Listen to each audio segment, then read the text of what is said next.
ご視聴ありがとうございます。皆さん来る回引きましたか？私はまだ引いていないのですが、チームの関東来る回を使わせてもらって、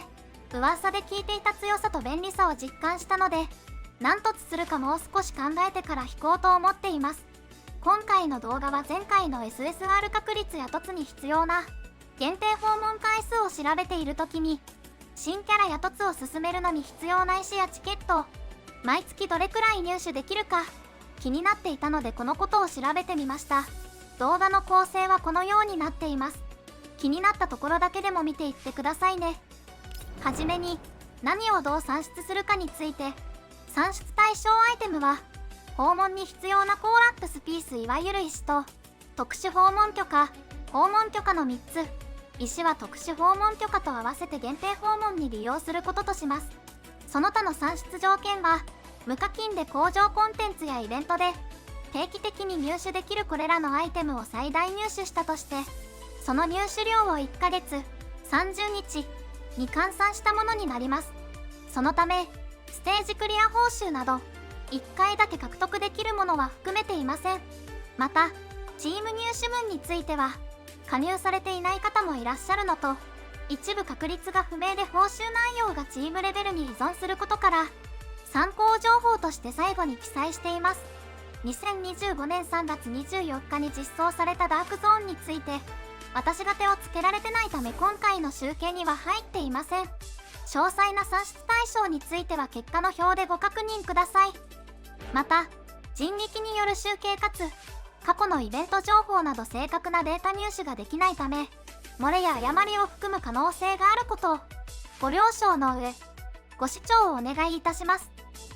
それでは早速結果を紹介していくのですが、コンテンツの特性に合わせて3つに分けて集計しています。1つ目は、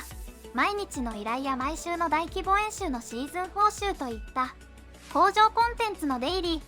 ー、ウィークリー、マンスリーなどのクリアや交換で得られる対象アイテムを30日換算した結果がこちらになります。30日換算方法は、入手量をアイテムの入手頻度日数で割って30をかけています。例えば、実弾演習、消防報酬、マスター1は、毎週更新なので、7日で225個の石をもらうことができます。これを7分の30倍することで、約964個となります。このように工場系コンテンツで入手できるものを合計すると、限定訪問は41回分、常駐訪問は20回分となります。次に2つ目は、宝探しやエルモ号お願いリストといった繰り返し開催されるミニイベントの集計結果がこちら。30日換算方法は、ドルフロ2サービス開始から対象のイベントで直近最後の宝探しの終了日となる3月24日までの110日間の各開催回数と入手量を掛け合わせて30日換算しています。これらミニイベント関係での合計は限定訪問が約10回分、常駐訪問は約3回分となります。最後3つ目は、ストーリーイベントで2025年3月末現在開催されている来る回のイベント、演実展などがこれにあたります。過去のイベントと入手量を表にしたものがこちらです。これらの開催日数と入手量を平均して30日換算するのですが、現在開催中の演実展は開放されてないコンテンツがあるため、全報酬内容が分かっていないこと、初イベントのガラス島を行くものはサービス開始とあって、短期間で2つのイベントが同時開催されていたことを考慮して、この2つを除いた色をつけた4つの平均を30日換算しています。これによって、ストーリーイベントでは、限定訪問は約29回分、常駐訪問は約10回分入手することができる計算になります。ここまで見てきた3つの30日換算の総計は、限定訪問が80回分、常駐訪問は約33回分という結果になりました。前回の動画で推計した機体獲得回数は、SSR キャラ1体70回、SSR 武器1本60回で、ピックアップキャラは1体105回、ピックアップ武器1本が75回なので、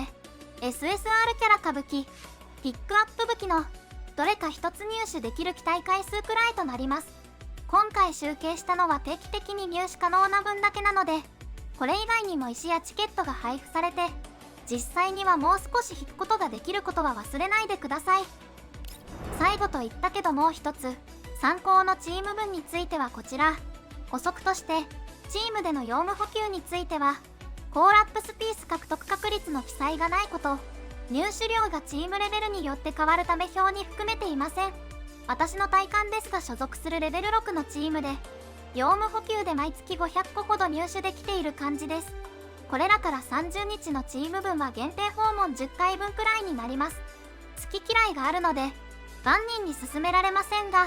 チームがくでなく参加していない指揮官がいましたら、訪問回数を増やすという意味で検討してみてはいかがでしょうか。今回の動画は以上となります。このチャンネルではこれからも私が気になったことを、できる限り正確なデータを用いて検証したり、ドルフロ2をより楽しむための動画を作っていきたいと思いますので、